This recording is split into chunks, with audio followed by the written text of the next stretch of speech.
عن المجرمین یتساءلون ما سلککم فی سقر، مجرمین سے جب پوچھا جاتا ہے کہ کیوں تم جہنم میں آئے ہیں تو انہوں میں اکثر یہی کہتے ہیں قالوا لم نک من المصلین، ہم نماز نہیں پڑھتے تھے اس لیے دوزخ میں ڈالے گئے۔ نے بار بار جنات اور انسانوں سے یہ سوال فرمایا فبأی آلاء ربکما تکذبان، بتاؤ اے جنات و انسانوں تم میری کون کون سی نعمتوں کو جھٹلاؤ گے؟ نے فرمایا تھا یا بنی ارکب معنا ولا تکن مع الکافرین، اے میرے بیٹے آ جا ہمارے ساتھ سوار ہو جا، کافروں کے ساتھ مت جا۔ اس نے کہا تھا قال سآوی الی جبل یعصمنی من الماء، میں ایک پہاڑ کے اوپر جاؤں گا، مجھے پانی سے میں بچ جاؤں گا۔ اللہ نے فرمایا لا عاصم اليوم، آج کے دن کوئی بچانے والا نہیں ہے تمہیں۔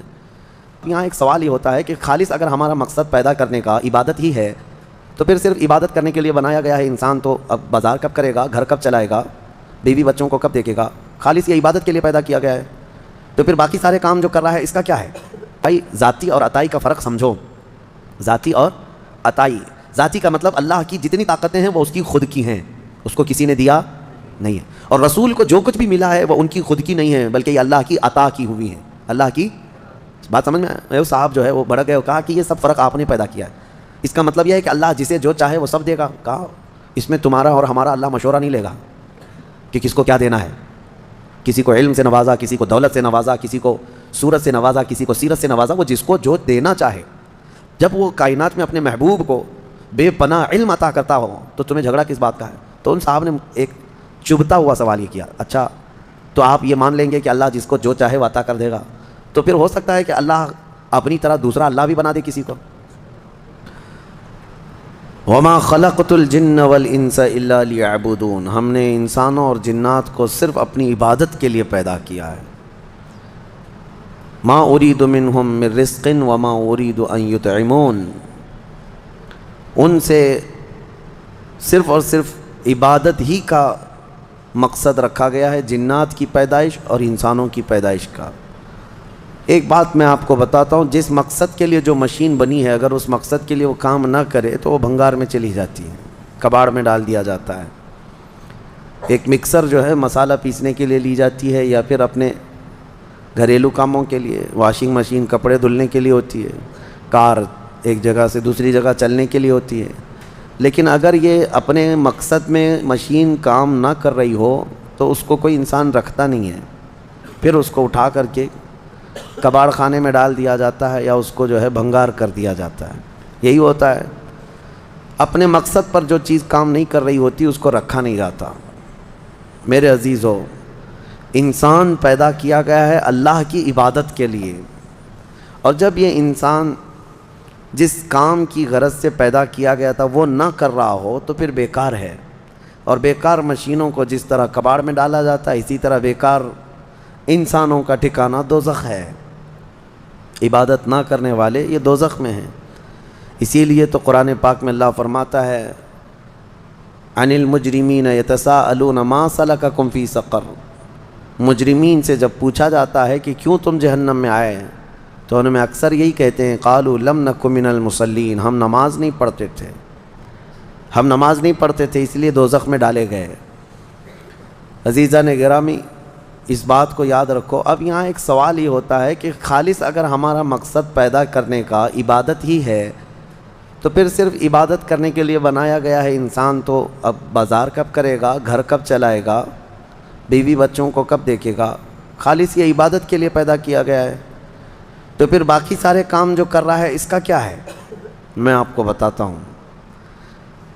فرمایا کہ اگر کسی نے فجر کی نماز کی غرض سے مسجد میں داخلہ لیا، مسجد میں آیا، نماز پڑھا، اور پھر اس کے بعد مسجد سے باہر نکلتا ہے، مسجد سے باہر یہ سوچ کر کے نکلتا ہے کہ مجھے ظہر میں واپس آنا ہے، ظہر کی نماز پڑھنی ہے، تو فجر سے لے کر ظہر تک جو جو کام کیا اس نے وہ سب عبادت میں شمار ہوگا، کیونکہ وہ انتظار میں تھا دوسری نماز کے، اتنا وقت اس کا عبادت میں گزارا جائے گا۔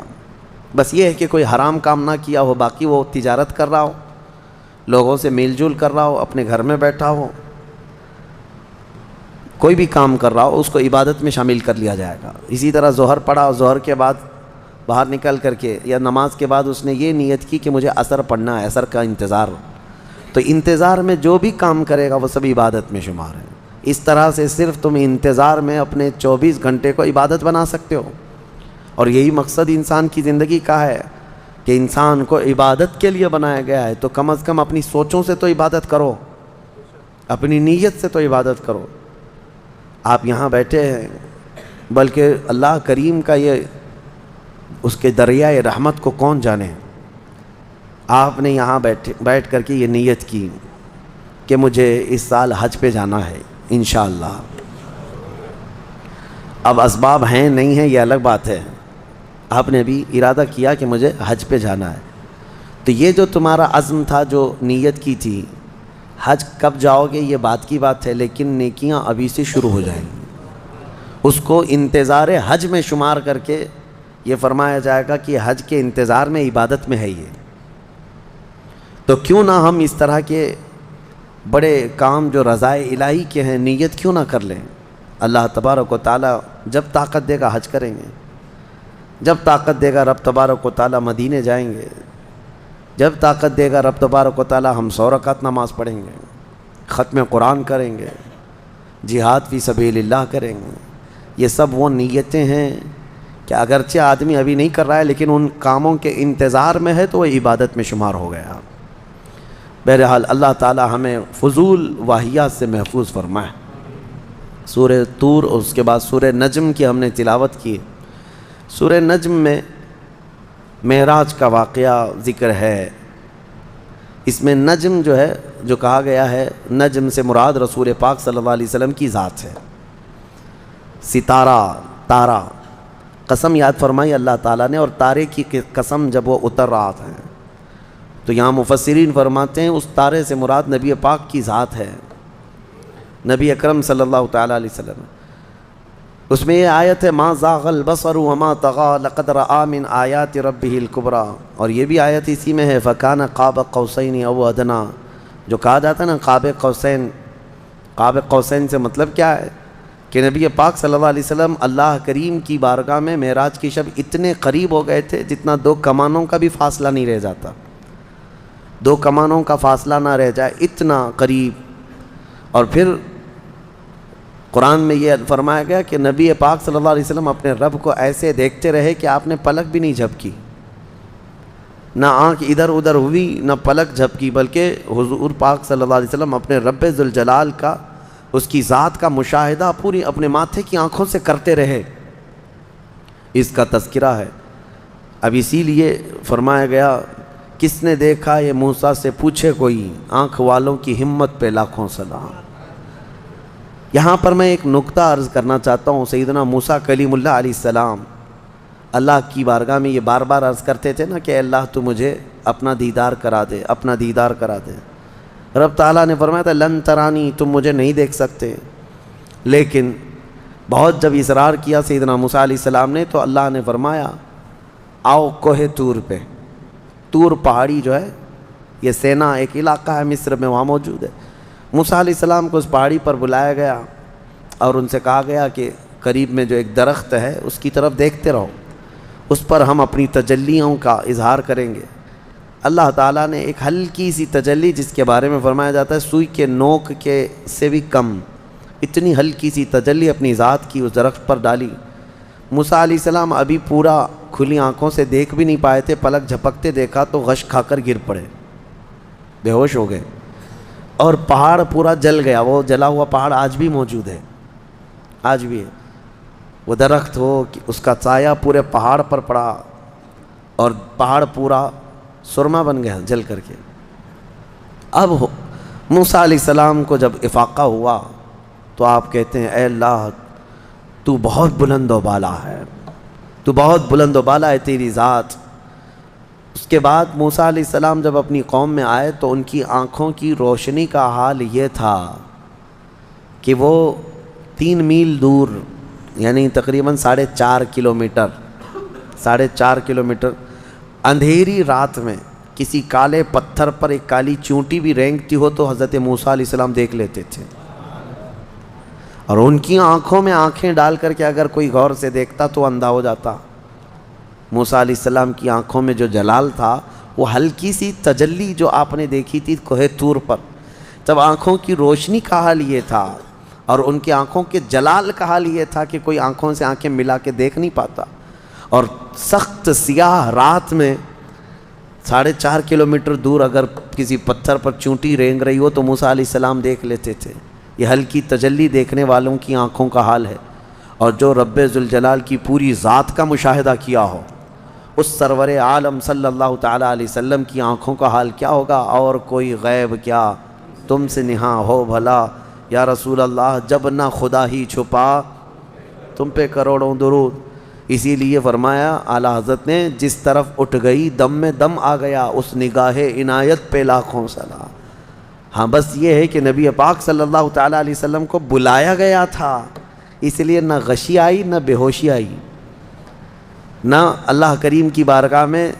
قرآن میں یہ فرمایا اللہ نے، ما زاغ البصر وما طغى، آپ کی آنکھیں نہ جھپکیں نہ بہکیں، ادھر ادھر نہیں ہوئیں، اپنے رب کے جلووں کا مشاہدہ کرتی رہیں۔ کیوں؟ اس لیے کہ جن کو خود رب تبارک و تعالیٰ بلایا ہو۔ یہاں سے اور ایک نقطہ میں بتاتا ہوں، کوئی خود سے اگر کوئی چیز حاصل کرنا چاہے تو بالکل ممکن نہیں، لیکن رب کسی کو دینا چاہے تو، یہی تو اہل سنت و جماعت کا عقیدہ ہے۔ علم غیب جو حضور صلی اللہ علیہ وسلم کے لیے ہم مانتے ہیں، یہ لوگ کہتے ہیں یہ سنی بریلوی سب شرک کر جاتے ہیں، رسول کے لیے بھی غیب کی خبر، غیب کا علم مانتے ہیں کہ اللہ عالم الغیب والشہادہ ہے، رسول کیسے عالم الغیب ہو گئے؟ میاں یہی تو سمجھنے کی بات ہے کہ ہم یہ نہیں کہتے کہ رسول بھی اللہ کی طرح علم غیب رکھتے ہیں، نہیں، ہم یہ کہتے ہیں اللہ جسے چاہے جتنا عطا فرمائے، اور اس نے اپنے رسول کو بے حساب عطا کیا، یہ قرآن میں ہے، تو تمہارا اور میرا جھگڑا کس بات کا؟ اللہ کی عطا پر ہے، اللہ کی عطا پر جھگڑا کرو گے؟ تمہیں یہ ماننا ہوگا۔ ہاں اگر کوئی یہ کہتا ہے کہ نہیں رسول کا خود کا ذاتی علم ہے تو اس کو کہو کہ گمراہ ہو گیا یہ شخص، ہم اس کو نہیں مانتے۔ رسول پاک صلی اللہ علیہ وسلم کو ہو یا دنیا میں کسی بھی شخص کے بارے میں تم اگر یہ مانتے ہو کہ اس کی خود کی حاصل کی بھی طاقت ہے، ہم اس سے شخص کو کہتے ہیں کہ یہ شرک کی طرف جا رہا ہے۔ ہاں یہ کہو کہ اللہ کی عطا سے اللہ جس کو جو چاہے عطا فرمائے، اللہ جس کو جو چاہے عطا فرمائے۔ ایک بیچارے بہکے ہوئے صاحب ہیں، ہم نے یہ دلیل ان کے سامنے رکھی، بھائی ذاتی اور عطائی کا فرق سمجھو۔ ذاتی اور عطائی، ذاتی کا مطلب اللہ کی جتنی طاقتیں ہیں وہ اس کی خود کی ہیں، اس کو کسی نے دیا نہیں ہے، اور رسول کو جو کچھ بھی ملا ہے وہ ان کی خود کی نہیں ہے بلکہ یہ اللہ کی عطا کی ہوئی ہیں، اللہ کی۔ بات سمجھ میں آئے؟ صاحب جو ہے وہ بھڑک گئے اور کہا کہ یہ سب فرق آپ نے پیدا کیا ہے، اس کا مطلب یہ ہے کہ اللہ جسے جو چاہے وہ سب دے گا۔ کہا اس میں تمہارا اور ہمارا اللہ مشورہ نہیں لے گا کہ کس کو کیا دینا ہے۔ کسی کو علم سے نوازا، کسی کو دولت سے نوازا، کسی کو صورت سے نوازا، کسی کو سیرت سے نوازا، وہ جس کو جو دینا چاہے۔ جب وہ کائنات میں اپنے محبوب کو بے پناہ علم عطا کرتا ہو تو تمہیں جھگڑا کس بات کا ہے؟ تو ان صاحب نے ایک چبھتا ہوا سوال یہ کیا، اچھا تو آپ یہ مان لیں گے کہ اللہ جس کو جو چاہے وہ عطا کر دے گا، تو پھر ہو سکتا ہے کہ اللہ اپنی طرح دوسرا اللہ بھی بنا دے کسی کو؟ کہاں کی بات کہاں لے جا کر کے فٹ کر رہے ہو؟ ہم نے پوچھا کہ اپنی طرح اللہ بنانے کا مطلب کیا ہے آپ کا؟ اپنی طرح ایک خدا، اور یہ ایتھسٹ لوگوں کا سوال ہے جو ملحد ہیں۔ ہم نے ان سے کہا کہ ٹھیک ہے، آپ کہنا کیا چاہتے ہیں؟ یعنی اللہ دوسرا خدا بنا سکتا ہے؟ یعنی دوسرا خدا؟ تو میں ہی آپ سے سوال کرتا ہوں، چلیے آپ کے حساب سے اگر خدا نے دوسرا خدا بنایا، دوسرا خدا بنایا، تو مجھے یہ بتاؤ یہ دوسرے نمبر والا خدا، اس کے بارے میں عقیدہ کیا ہونا چاہیے؟ ہمارا عقیدہ یہ ہے، ہمارا عقیدہ خدا کے بارے میں کیا ہے وہ سنو۔ دوسرا کیوں نہیں بنا سکتا اللہ؟ دوسرا اگر بنایا تو اس کے بارے میں جب بھی تم کہو گے تو یہ کہو گے یہ خدا کا، یہ پہلے والے خدا کا بنایا ہوا ہے۔ کیا کہو گے؟ دوسرا والا کیا ہوگا؟ بنایا۔ اور جو بنایا ہوا ہے اس کو کہتے ہیں مخلوق، جو چیز بنی ہوئی ہے اس کو کیا کہتے ہیں؟ مخلوق۔ مخلوق کبھی خالق ہو ہی نہیں سکتا۔ مخلوق ہونا ایک ایسا عیب ہے کہ وہ خالق میں نہیں آ سکتا، خدا میں نہیں ہو سکتا۔ اگر وہ خود پیدا ہوا ہے کسی سے تو پھر ہم اس کو خدا مانتے ہی نہیں، ہم اس کو خدا مانتے ہی نہیں۔ ہم خدا جس کو مانتے ہیں وہ لم یلد وہ کسی سے پیدا ہوا ہی نہیں اور نہ اس سے کوئی پیدا ہوگا۔ بہرحال یہ بھونڈے جو سوالات ہیں یہ شیطانی دماغ کی پیداوار ہے۔ میں آپ سے یہ کہتا ہوں کہ اللہ رب العزت اپنے رسول کو وہ سب چیزیں عطا کیا ہے جو اس کی مرضی ہے، لیکن خدا بنایا نہیں، نہ ہی خدا کا درجہ، کیونکہ یہ ممکن نہیں ہے، یہ ممکن نہیں ہے کہ دوسرا خدا بنایا جا سکے، ورنہ خدا کا تصور ختم ہو جائے گا۔ ہاں اسی لیے ہم اکثر میں یہ شعر پڑھتا ہوں، میں مانتا ہوں اے عقل والو میرا محمد خدا نہیں ہے، مگر دلوں میں یہ نقش کر لو کہ وہ خدا سے جدا نہیں ہے۔ بس اتنا ہی عقیدہ ہے۔ سورہ نجم کی تلاوت، پھر اس کے بعد سورہ قمر کی ہم نے تلاوت کی ہے۔ سورہ قمر میں اللہ تعالیٰ نے حضرت نوح علیہ السلام کی قوم پر جو عذاب آیا اس کا ذکر فرمایا۔ طوفان نوح جو آیا تھا، فدعا ربہ انی مغلوب فانتصر۔ حضرت نوح علیہ السلام یہ وہ نبی ہیں جن کو اللہ نے 950 سال کی عمر عطا کی۔ کتنے؟ 950 سال، اور وہ تبلیغ کرتے رہے 950 سال کوئی چیز ہے؟ آپ اندازہ کر سکتے ہیں۔ اور 950 سال تبلیغ کرنے کے بعد ان کی تبلیغ سے صرف 80 لوگ ایمان لائے تھے۔ ان کی بیوی بھی کافرہ تھی، ان کا بیٹا کافر تھا، وہ ایمان نہیں لائے۔ مایوس ہونے کی ضرورت نہیں میرے عزیزو، یہاں جمعہ 8 دن ہوتے ہیں دعوت دیتے ہوئے لوگوں کو، اور پھر تھک جاتے ہیں، ہماری تو کوئی سنتا ہی نہیں ہے۔ وہ 950 سال تک تھکے نہیں اللہ کے نبی۔ دین کی دعوت ایسا نہیں ہے کہ تم سوچتے ہو ابھی میں دعوت دوں ابھی فوراً یہاں اثر ہو جانا چاہیے، انگریزی دوائیوں کی طرح سمجھتے ہو، ادھر گولی دیا ادھر بخار اترنے لگ جائے۔ ہاں دعوت، دین کی دعوت، ایمان کی دعوت، اس میں وقت لگتا ہے۔ نبیوں میں بھی اللہ کے رسول صلی اللہ تعالیٰ علیہ وسلم کی دعوت جب شروع ہوئی تو کیا مکہ میں جب آپ نے اعلان فرمایا تھا سینکڑوں لوگ آ گئے تھے، پورے مجمع سے ایک 9 سال کا بچہ، وہ بھی حیدر کرار، ایمان لائے۔ عورتوں میں حضرت خدیجہ آئیں، دھیرے دھیرے دھیرے دعوت بڑھتی گئی ہے۔ دین کی باتیں آپ دوسروں تک پہنچائیں، اچھائی کا حکم دیتے رہیں، اور مایوس نہ ہوں کہ میری کوئی سنتا نہیں۔ وہ اللہ کی مرضی ہے، جب چاہے ان کے دلوں میں بات ڈال دے گا، تم اپنے کام جاری رکھو۔ 950 سال کے بعد حضرت نوح علیہ السلام نے عرض کیا کہ مولا میں مغلوب ہو گیا، تو مدد نازل فرما۔ تو اللہ تعالیٰ نے فرمایا ٹھیک ہے نوح، تم ایک کشتی بناؤ، کشتی بناؤ، ہم دنیا میں پانی بھیجنے والے ہیں۔ یہ اللہ کے نبی کو معلوم تھا۔ حضرت نوح علیہ السلام نے اپنی قوم کو ڈرایا بھی کہ اللہ کا عذاب آئے گا۔ وہ مذاق اڑاتے تھے حضرت نوح علیہ السلام کا، بہت مذاق کرتے تھے۔ کبھی کبھار تو ایسا تھا کہ حضرت نوح علیہ السلام کو مارتے تھے، پورا دن آپ بے ہوش ہو جاتے تھے، اور ان کے مارنے میں مدد ان کی بیوی کرتی تھی، کافروں کو حضرت نوح علیہ السلام کی خبر دیتی تھی، مدد کرتی تھی۔ بہرحال حضرت نوح علیہ السلام نے کشتی بنانا شروع کیا۔ وہ اتنی بڑی کشتی تھی لکڑی کی، جس کو عام طور پر ڈھکیل کے بھی لے جایا نہیں جا سکتا تھا، وہاں کوئی آس پاس سمندر اور ندی بھی نہیں۔ اس پر بھی لوگ مذاق اڑانے لگے کہ خشکی میں اتنی بڑی کشتی بنا رہے ہو، اس کو اٹھا کر سمندر تک لے جاؤ گے کیسے؟ انہوں نے کہا اس وقت بھی کہ آ جاؤ میری کشتی میں، اگر اللہ کا عذاب آیا تو تم سب ہلاک ہو جاؤ گے۔ وہ سب مذاق اڑاتے تھے، کون سا عذاب، کیسا عذاب؟ تو پھر اللہ فرماتا ہے فَفَتَحْنَا أَبْوَابَ السَّمَاءِ بِمَاءٍ مُنْهَمِرٍ، ہم نے آسمان کے سارے دروازے کھول دیے پانی سے۔ وَفَجَّرْنَا الْأَرْضَ عُيُونًا، اور پھر ہم نے زمین کو پھاڑ دیا کہ زمین پانی اگلنے لگ گئی۔ فَالْتَقَى الْمَاءُ عَلَى أَمْرٍ قَدْ قُدِرَ، پانی بڑھتا گیا اتنا کہ آسمان سے بھی برستا تھا، زمین سے بھی نکلتا تھا۔ میرے عزیزو، آپ نے تو ممبئی میں باڑھ دیکھی ہے، سیلاب دیکھی ہے، یہاں پانی جب بھر جاتا ہے تو موت گلے تک آ جاتی ہے، خوف طاری ہوتا ہے۔ یہ تو ہلکا پھلکا پانی، 1 مالا ڈوبا ہوگا، کسی کا 2 مالا، لیکن وہ نوح علیہ السلام کے زمانے میں جو طوفان آیا، زمین کا کوئی پہاڑ بھی باقی نہیں تھا، اس کے اوپر پانی جا چکا تھا، زمین پر کوئی پہاڑ بھی باقی نہیں تھا۔ جو کفار آپ کی کشتی میں نہیں آئے وہ سب غرق ہوئے، یہاں تک کہ ان کا بیٹا جو کشتی میں نہیں آیا، آپ نے فرمایا تھا یا بنی ارکب معنا ولا تکن مع الکافرین، اے میرے بیٹے آ جا، ہمارے ساتھ سوار ہو جا، کافروں کے ساتھ مت جا۔ اس نے کہا تھا قال سآوی الی جبل یعصمنی من الماء، میں ایک پہاڑ کے اوپر جاؤں گا، مجھے پانی سے میں بچ جاؤں گا۔ اللہ نے فرمایا لا عاصم اليوم، آج کے دن کوئی بچانے والا نہیں ہے تمہیں، سب ختم ہو گئے۔ حضرت نوح علیہ الصلاۃ والتسلیم کی کشتی میں جتنے لوگ سوار تھے، یہ کشتی تقریباً 40 دن تک روئے زمین پر پانی پر تیرتی رہی۔ پھر جب طوفان ختم ہوا تو کنارے پر جا کر کے یہ لگی، اس میں کئی دن گزر گئے، تو اللہ کی حمد بیان کی آپ نے، اور اللہ کریم کی اس نجات پر شکر بھی ادا کیا اللہ کا۔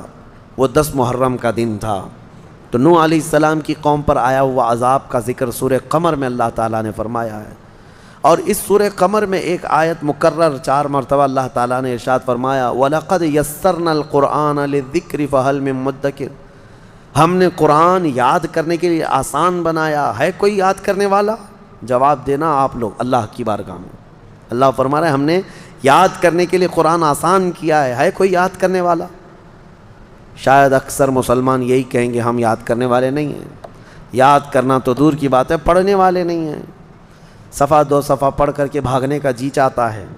ہم دیکھتے ہیں قرآن ہاتھ میں لیتے ہی کتنے لوگوں کا دل بے قابو ہونے لگتا ہے، اکتاہٹ آنے لگتی ہے، نعوذ باللہ من ذالک۔ یہ وہ دل ہیں جو کالے ہو چکے ہیں، یہ وہ دل ہیں جو بیمار ہو چکے ہیں گناہوں کی وجہ سے، ان کے ہاتھوں میں قرآن زیادہ دیر تک نہیں آ سکتا۔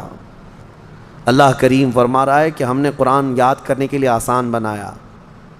میں سب کے لیے نہیں کہتا الا ماشاء اللہ، ابھی تو سال بھر کی بات تو چھوڑو، رمضان آیا ہے، ذرا گریبان میں جھانک کر کے دیکھنا کتنے پارے آج تک تلاوت کر چکے، تراویح کو چھوڑ کر کے قرآن کتنے لوگ اٹھائے، کتنے لوگوں نے پڑھا، کتنی تلاوت ہوئی۔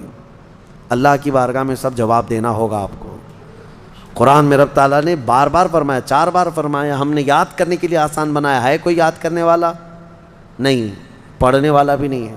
گھروں میں جو قرآن رکھے ہوئے ہیں مصحف، اس پر تو دھول جمع ہو رہی ہے، لوگ اس کو بھولے سے بھی ہاتھ نہیں لگاتے۔ عزیزان گرامی، حدیث پاک میں ہے، میرے آقا فرماتے ہیں کل قیامت کے دن جس کے خلاف قرآن اور رمضان کھڑے ہو جائیں گے، اس کو دوزخ میں جانے سے کوئی نہیں بچا سکے گا۔ جھگڑا کریں گے یہ قرآن اور رمضان، جس کے خلاف کھڑے ہو گئے کہ مولا اس کو دوزخ میں بھیجنا ہے، اللہ ان کی سفارش پر ان کو دوزخ بھیجے گا، اور ان سے دوزخ سے بچانے والا پھر کوئی نہیں ہوگا۔ قرآن اور رمضان یہ کمبینیشن ہے، اس کو آپ رمضان میں کثرت سے پڑھو، تلاوت کرو، اور جسے نہیں آتا وہ سیکھنے کی تو کوشش کرو۔ میرے اپنے اندازے کے مطابق عام دماغ رکھنے والا، بہت اعلیٰ دماغ نہیں، عام دماغ رکھنے والا بندہ بھی 40 دن میں قرآن سیکھ سکتا ہے، بہت آسان ہے۔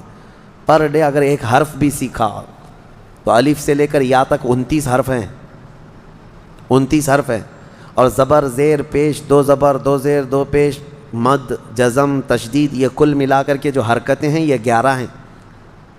ایک دن ایک حرف سیکھے اور ایک دن ایک حرکت سیکھے تو 11 اور 29 40 دن ہو جاتے ہیں۔ 40 دن میں یہ تو پورا قرآن سیکھ جانا چاہیے، اس کو بڑا آسان ہے۔ میں یہ نہیں کہہ رہا کہ آج ہی بیٹھ کر کے 2 صفحے پڑھو، آج خالی الف پڑھ کر کے چلے جاؤ، دوسرے دن صرف با پڑھ کر کے چلے جاؤ، تیسرے دن صرف تا پڑھ کے چلے جاؤ، چوتھے دن صرف سا پڑھ کے چلے جاؤ۔ ایک حرف بھی ایک دن سیکھ لیا تم نے تو 40 دن میں تمہیں آ جانا چاہیے۔ برسوں ہو گئے، جوانیاں ختم ہو گئی، بڑھاپا آ گیا، لیکن قرآن نہیں آتا۔ اس کی وجہ ہے کہ تم نے کوشش ہی نہیں کیا۔ درس قرآن اگر ہم نے نہ بھلایا ہوتا، یہ زمانے نے زمانہ نہ دکھایا ہوتا، وہ زمانے میں معزز تھے مسلمان ہو کر، آج ہم خار ہوئے ہیں تاریک قرآن ہو کر، قرآن کو چھوڑ کر کے۔ بہرحال سورہ قمر کے بعد اللہ کریم نے جو سورہ ہمیں قرآن پاک میں عطا فرمائے وہ سورہ رحمان ہے۔ سورہ رحمان، اس میں جھنجھوڑنے والی آیتیں ہیں۔ اللہ تعالیٰ نے بار بار جنات اور انسانوں سے یہ سوال فرمایا فَبِأَيِّ آلَاءِ رَبِّكُمَا تُكَذِّبَانِ، بتاؤ اے جنات و انسانوں تم میری کون کون سی نعمتوں کو جھٹلاؤ گے۔ نبی پاک صلی اللہ علیہ وسلم جب یہ سورہ تلاوت کر رہے تھے تو صحابہ خاموشی سے سنتے رہے۔ پھر جب سورہ پوری مکمل تلاوت ہوئی تو نبی اکرم صلی اللہ علیہ وسلم فرماتے ہیں میں نے یہ جنات کے سامنے تلاوت کی، وہ تم سے بہتر جواب دے رہے تھے، جنات تم سے بہتر جواب دے رہے تھے۔ وہ روتے جا رہے تھے، سجدوں میں گر جاتے اور یوں کہتے تھے اے اللہ ہم تیری کسی بھی نعمت کو نہیں جھٹلاتے، فلک الحمد یا اللہ، تمام تعریفیں تیرے لیے ہیں اے رب کائنات۔ سورہ رحمان پڑھنے کے بعد رونگٹے کھڑے ہو جانا چاہیے. تمہیں کون کون سی نعمتوں سے اللہ نے نہیں نوازا, کون سی نعمتیں نہیں ہیں. ایک سانس لیتے ہو نعمت ہے, ایک سانس چھوڑتے ہو یہ اللہ کی نعمت ہے. اگر سانس نہ لے سکو تو موت ہے, اور سانس لے لیا لیکن واپس نہیں نکلتی ہے تو بھی موت ہے. تمہارے لیے ایک آدھا گلاس پانی یہ اللہ کی نعمت ہے. پانی مل جانا نعمت ہے, اور پانی مل گیا. پیاس لگنا بھی نعمت ہے, اگر پیاس نہ لگے تو پانی بھی نہ پی سکو. پیاس لگنے کے بعد پانی بھی ہے, لیکن پی جانے کے بعد پیٹ بھرا ہوا لگنا یہ بھی نعمت ہے. سیراب ہو جانا یہ نعمت ہے. ورنہ کچھ بیماریاں ایسی ہیں کہ تم پورے مٹکے کے مٹکے ڈالتے رہو, پیٹ نہیں بھر سکتا. بھوک لگنا نعمت ہے, کھانا ملنا نعمت ہے, اور کھانے کے بعد پیٹ شکم سیر ہو جانا یہ بھی نعمت ہے. پیٹ بھرا ہوا محسوس ہونا یہ بھی نعمت ہے. ورنہ حیضے کی بیماری ایسی ہے کہ ایک آدمی 10 مرغیاں بھی کھا لے زبان سے اس کی بھوک ختم نہیں ہوتی. بیماری ہے یہ دنیا میں. اللہ نے یہ سب نعمتوں سے تمہیں نوازا ہے. بھوک بھی لگتی ہے, کھانا بھی ملتا ہے, اور پیٹ بھی بھرا ہوا ہوتا ہے. اور پیٹ بھر جانے کے بعد غلاظت کا نکل کر کے جانا یہ بھی نعمت ہے. فضلہ نکل کر کے چلا جائے یہ بھی نعمت ہے. اگر نہیں نکلتا پیشاب پاخانہ جسم میں زہر بن جاتا ہے. 3 دن سے زیادہ تم اپنے پیٹ میں یہ چیزیں روک نہیں سکو گے. اس کے بعد ہوگا یہ کہ پیشاب نہیں ہو رہا ہے, پخانہ نہیں ہو رہا ہے, تو جاؤ ڈائلیسس مشین میں. اس لیے کہ پیشاب کا پانی پورے جسم میں خون کے ساتھ مل کر کے تمہارا کریٹینن بڑھا دے گا. اور اسی کو تو ڈاکٹر لوگ ابھی پیسے چھیلتے ہیں کہ گلے میں یہاں پر مشین ڈال کر کے پورا خون نکالتے ہیں. مشین میں 4 گھنٹے تک فلٹر کرتے ہیں, پانی الگ کرتے ہیں, پھر خون الگ کر کے واپس جسم میں ڈالتے ہیں. اور ایسا شخص جس کا پانی نہیں نکلتا, ہر 2 دن پہ اس کو ڈائلیسس کرانا پڑتا ہے کہ پانی نکالنا ہے. اور پھر پانی کتنا لمیٹڈ پینا ہے, 2 دن کے اندر آدھا لیٹر پانی پینا ہے بس, اس سے زیادہ پانی نہیں پی سکتا. ڈاکٹر سختی سے منع کرتے ہیں. سوچو کون کون سی نعمتوں کو جھٹلاؤ گے اللہ کی. تم آج بھر بھر گلاس پانی پیتے ہو, پیشاب بھی برابر نکلتا ہے, اپنی حاجت بھی پوری برابر ہو جاتی ہے. جس دن یہ رک گیا تو تمہارے جسم میں زہر بن جائے گا, زہر بن جائے گا, کوئی نکال نہیں سکے گا تمہیں. اسی لیے حاتم اعصم رحمۃ اللہ تعالیٰ علیہ نے خلیفہ وقت ہارون رشید سے پوچھا کہ اگر تمہیں کہیں پانی نہیں مل رہا ہو, ایک آدھا گلاس پانی کوئی دینا چاہتا ہے تو تم کتنی قیمت میں خریدو گے؟ انہوں نے کہا میں اپنی آدھی سلطنت دے دوں گا اگر جان بچانے کے لیے پانی خریدنا پڑے. جان ہے اصل. کہا اچھا پانی تو پی لیا لیکن نکلتا نہیں, لیکن کوئی نکالنے والا حکیم مل جائے تو اس کو کیا قیمت میں دے کر کے تم پانی نکلواؤ گے؟ کہا اپنی باقی آدھی سلطنت دے دوں گا کہ پانی نکال دے جسم سے. کہا پھر دیکھ لے تیری پوری سلطنت 1 گلاس پانی کے برابر ہے, اور رب تبارک و تعالیٰ بغیر کسی معاوضے کے تمہیں روز پلاتا بھی ہے اور نکالتا بھی ہے.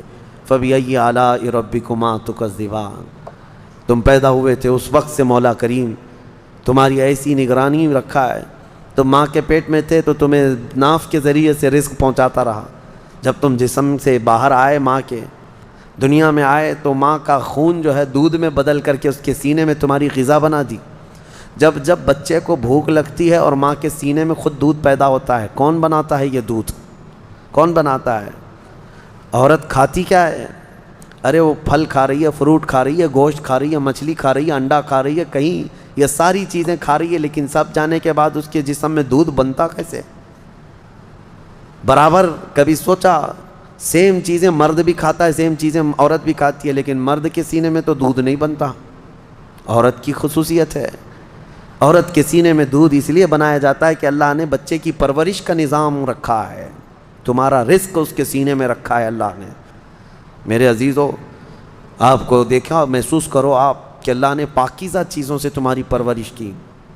تمہیں پیدا ہوتے ہی کچرے میں نہیں چھوڑ دیا گیا, اور جسم کے بھی کسی ایسے حصے سے تمہیں دودھ نہیں پلایا جا رہا ہے جس کو ہلکا سمجھا جائے. سینہ ایک معزز چیز ہے انسان کے جسم میں, عظمت والی چیز ہے سینہ, اور ماں کا سینہ تمہارے لیے غذا کا ذریعہ بنایا گیا, غذا کا ذریعہ بنایا گیا. دیکھو آپ کوئی بھی مقدس چیز آپ اٹھاتے ہیں نا, قرآن اٹھاؤ, کوئی بھی مقدس چیز یہاں دنیا میں ہے تو اٹھا کر کے آپ چوم کر کے سب سے پہلے کہاں لگاتے ہیں؟ سینے سے. کیوں؟ مقدس چیز کو سینے سے ہی لگاتا ہے آدمی. اس کو کوئی بتاتا نہیں ہے, لیکن سب کو اندازہ ہے کہ یہ سینے سے لگانے والی چیز ہے. اسی لیے اللہ تعالیٰ نے تمہاری ماؤں کے دلوں میں بھی یہ محبت رکھی کہ وہ جب تمہیں اٹھاتی ہے تو دودھ پلانے کی غرض سے وہ کہاں لگاتی ہے؟ سینے سے لگا، تمہیں سینے سے لگا کر کے اللہ نے یہاں پرورش کرایا، اور اس کے بعد تم جوان ہوئے، تمہیں بولنے کی طاقت دی، تمہیں دیکھنے کی طاقت دی، تمہیں سننے کی طاقت دی، تمہارے لیے سارا نظام ایسا ہے، تم ہلکے میں لیتے ہو۔ کچھ چیزیں ایسی ہیں نا جو روز کی ہیں، اسی لیے تو آپ کو نیچرل چیزیں تعجب میں نہیں لگتی ہیں، تعجب آپ کو لگتا نہیں، حالانکہ یہ بہت بڑے تعجب کی چیز ہے جو ہمارا جسم ہے۔ حضرت ابو بکر شبلی رحمۃ اللہ علیہ سے پوچھا گیا آپ کی کوئی کرامت؟ انہوں نے کہا میری سب سے بڑی کرامت یہ ہے کہ میں 2 ٹانگوں سے زمین پر چلتا ہوں، اس سے بڑی کرامت کیا ہے؟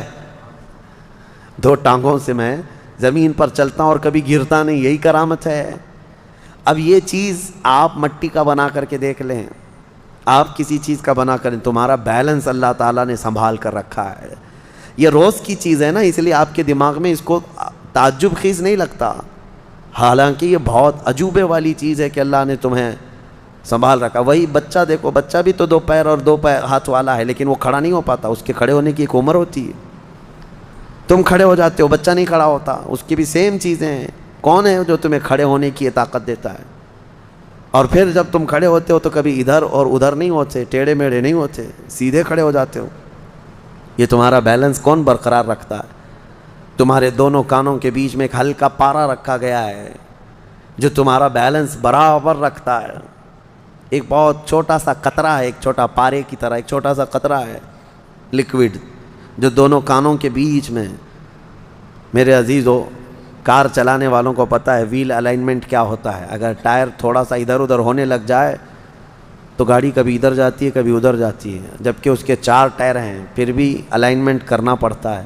تمہارے صرف 2 پیر ہیں، لیکن کبھی الائنمنٹ کے لیے گئے نہیں کسی مشین میں، کسی گیرج میں گئے کہ میرے پیر ٹھیک کر دو؟ یہ قدرت خداوندی ہے جو تمہارے جسم کو سلامت رکھا ہے۔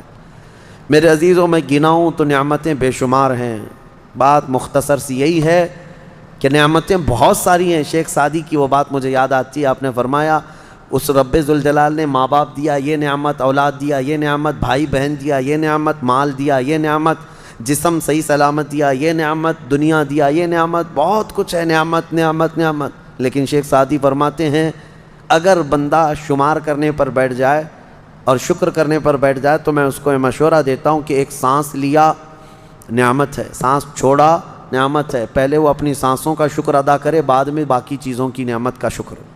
تو اگر بندہ شکر کرنے پر بیٹھ بھی جائے تو صرف سانسوں کی شکر میں اس کی زندگی ختم ہو جائے گی۔ سانس لیا الحمدللہ کہے، سانس چھوڑا الحمدللہ کہے، باقی نعمتوں کا شکر کب ادا کرے گا؟ اسی لیے رب تعالیٰ فرماتا ہے فَبِأَيِّ آلَاءِ رَبِّكُمَا تُكَذِّبَانِ۔ خلاصہ کلام یہ ہے کہ تم سب کے جواب میں یہ کہو کہ مولا نہ میں تیری کل نعمتوں کو شمار کر سکتا ہوں، نہ میں تیری کل نعمتوں کا شکر کر سکتا ہوں۔ حاصل کلام یہ ہے رب ذوالجلال ساری بڑائی، ساری پاکی اور ساری حمد صرف تیری ذات کو زیبا ہے۔ لک الحمد یا اللہ، لک الشکر یا اللہ، الحمدللہ رب العالمین۔ مولا کریم زندگی میں اس کا شکر گزار بندہ بنا کر رکھے اور موت تک مولا تعالیٰ اس کے شکر کرنے والے بندوں میں ہمارا حساب فرمائے۔ وآخر دعوانا ان الحمدللہ رب